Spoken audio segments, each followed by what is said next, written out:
Imaginons un monde, disons, sympathique. Non, pas merveilleux, juste sympathique. Voilà.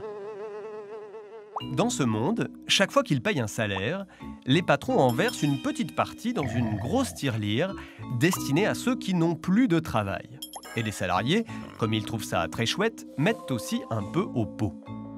Eh bien, ce monde sympathique existe depuis 1958, date de création de l'assurance chômage.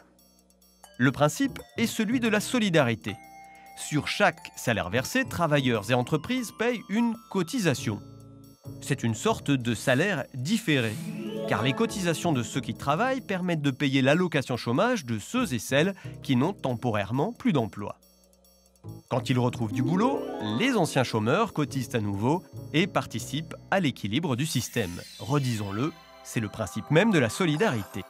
Combien de temps faut-il cotiser pour avoir droit au chômage? Quel est le montant de l'allocation? Combien cotisent d'un côté les salariés et de l'autre les entreprises? Ces questions sont âprement négociées entre organisations syndicales et patronales, et Pôle emploi peut alors traiter les dossiers des travailleurs sans emploi en appliquant ces règles du jeu. Par exemple, aujourd'hui, il faut avoir travaillé au moins 4 mois sur les 28 derniers mois pour avoir accès à l'allocation chômage.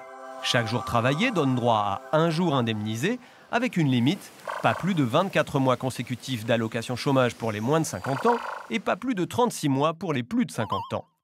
Le problème, c'est que pour que ce système marche, il faut un nombre de cotisants suffisant par rapport aux chômeurs à indemniser. Les inventeurs de l'assurance chômage l'avaient configuré pour un maximum de 400 000 chômeurs. Et pourquoi 400 000 ?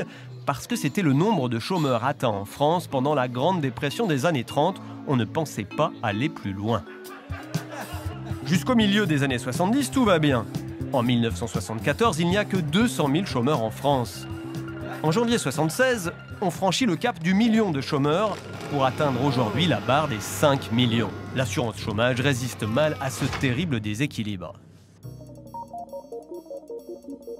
Ainsi, seule la moitié des chômeurs a aujourd'hui droit à une allocation qui atteint en moyenne à peine 1 000 € mensuels.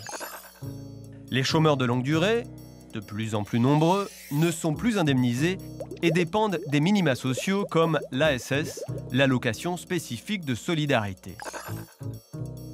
En face, faute de moyens et d'effectifs suffisants, les conseillers de Pôle emploi sont de plus en plus démunis.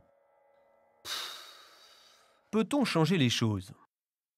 D'abord, étant donné que les salariés précaires sont majoritaires parmi les chômeurs indemnisés, il serait normal que les entreprises qui abusent de l'intérim et des CDD financent nettement plus l'assurance chômage. Il faut donc taxer vraiment les contrats précaires. Ensuite, qui est en cause au fond? Et là, il ne faut surtout pas jeter le bébé solidarité avec l'eau du bain des politiques économiques libérales, avec la dérégulation financière, avec la spéculation, avec l'austérité qui ont conduit à l'explosion du chômage. Pour FO, défendre les droits sociaux dont l'assurance chômage suppose une autre politique économique et industrielle, ambitieuse et volontaire, créatrice de vrais emplois.